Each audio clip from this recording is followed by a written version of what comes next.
Modernization Plan at iba pang programa ng National Food Authority ating pag-uusapan naman kasama si Director Larry Lacson, ang Officer in Charge ng National Food Authority. Director Larry, magandang tanghali po at welcome sa Bagong Pilipinas ngayon, sir. Magandang tanghali po sa inyo. Una sa lahat, Director, saan po specifically gagamitin sa Modernization Plan ng National Food Authority itong niaprubahang 10 billion pesos na budget nyo po? Gagamitin po natin yan sa pagpapatayo ng mga post-harvest facilities like warehouses, dryers, milling facilities, at saka mga silos nationwide. Gaano po ka-importante itong mga facilities na ito? Actually, sa ngayon, dapat may capacity tayo ng 495,000 metric tons. Ang capacity natin ngayon for drying is only 31,000 metric tons. Wow, ang layo. Ang layo po, no? Opo. Tapos yung milling capacity naman natin ay nasa 130,000 metric tons. So, just imagine the disparity. So, yun yung ina-address natin. Okay. So, sakto, ano po, kasya na po ba yung 10 billion na yun? Mukhang kulang pa po yan, Director?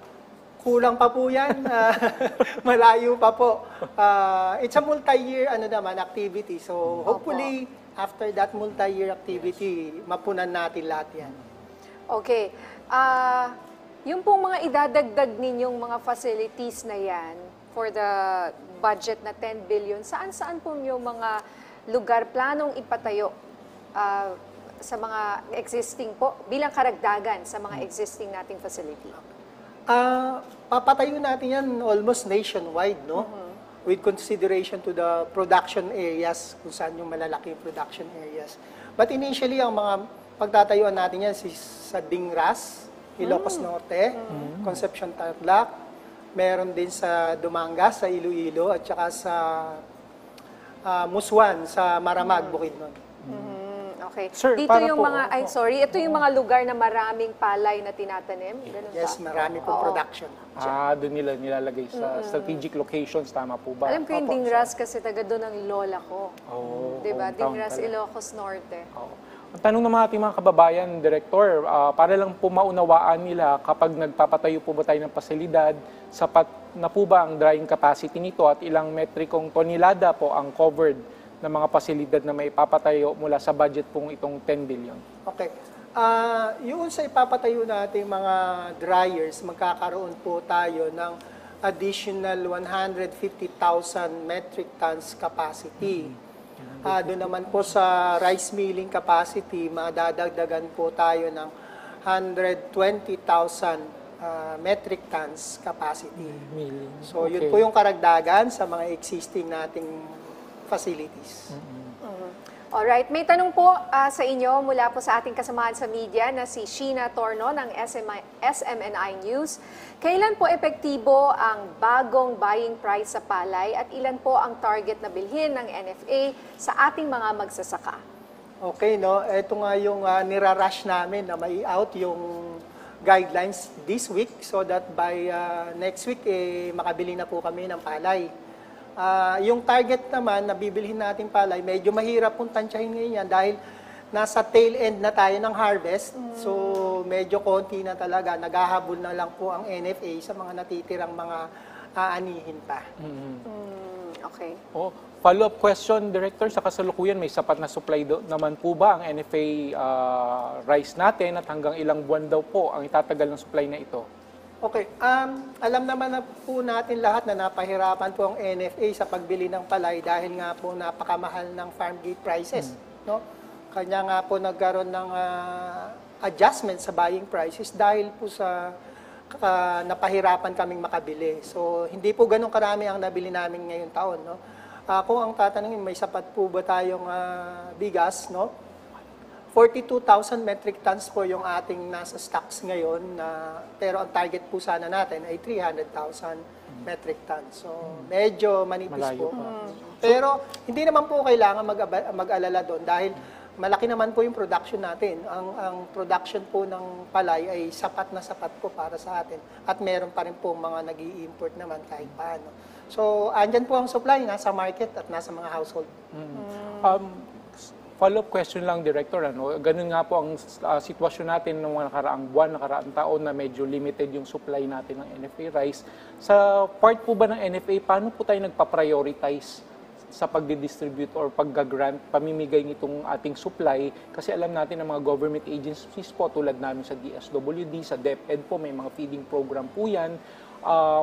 Malaki po ang requirement namin. So, paano po nyo pinaprioritize? Kumbaga sa guidelines po ba ng NFA, priority po ba mga private sector o pa ang government sectors po ba? Paano po ba yung inyong level of prioritization? Okay. Sa NFA, very clear naman yung mandato, no, kung paano siya i-distribute. Actually, ang regular na distribution niya ay pag may mga kalamidad or emergencies. No?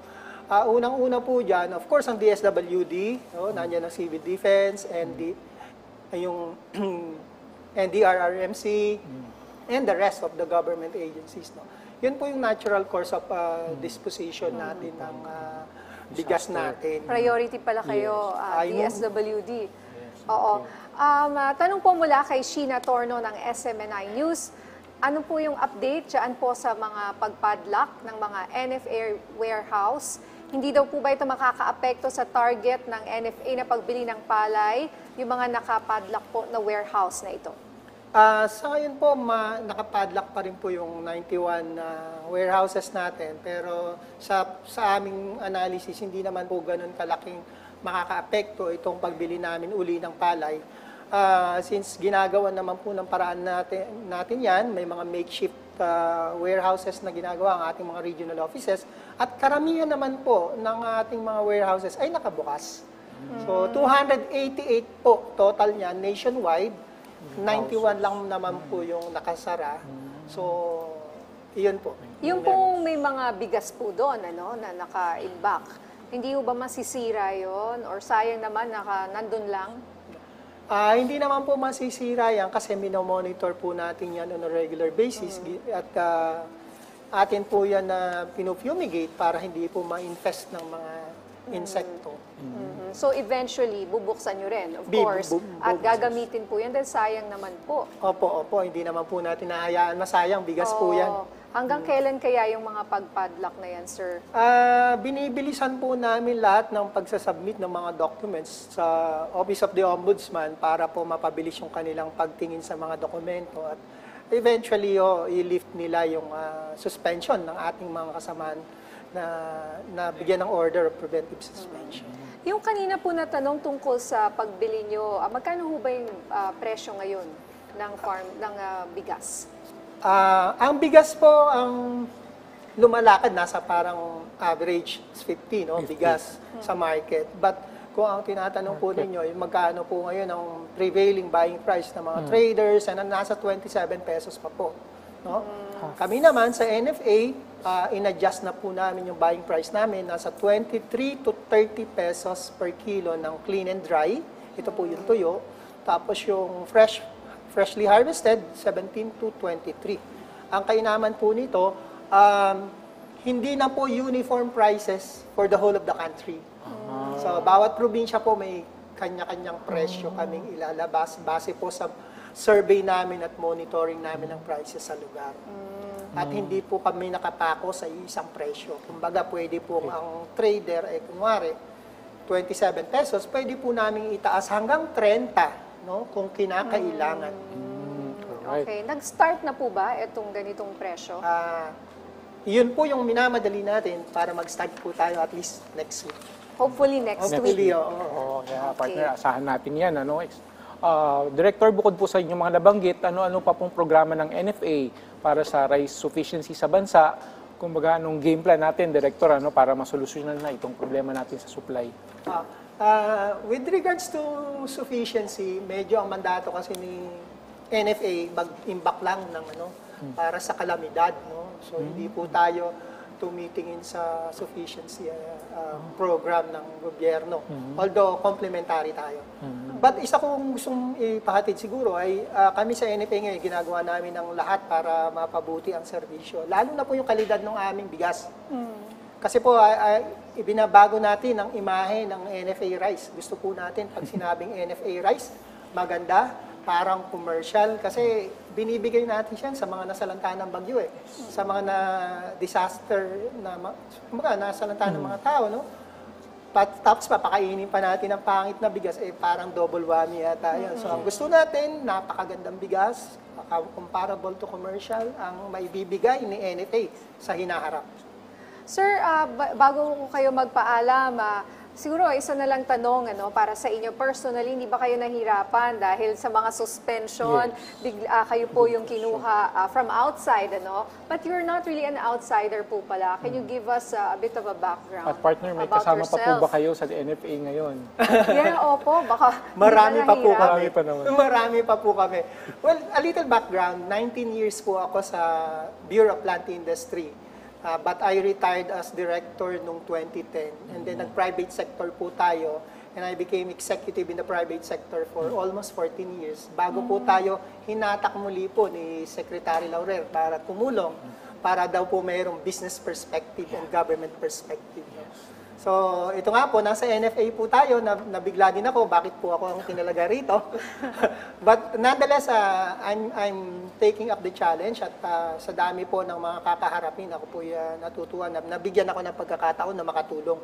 Yun po yung importante, sa abot ng aking makakaya. However, short or long ang tenure natin, makatulong lang tayo ng konti. Right. Good luck, sir. Good luck, sir. At maraming salamat po sa inyong oras, Director Larry Lacson, OIC ng National Food Authority.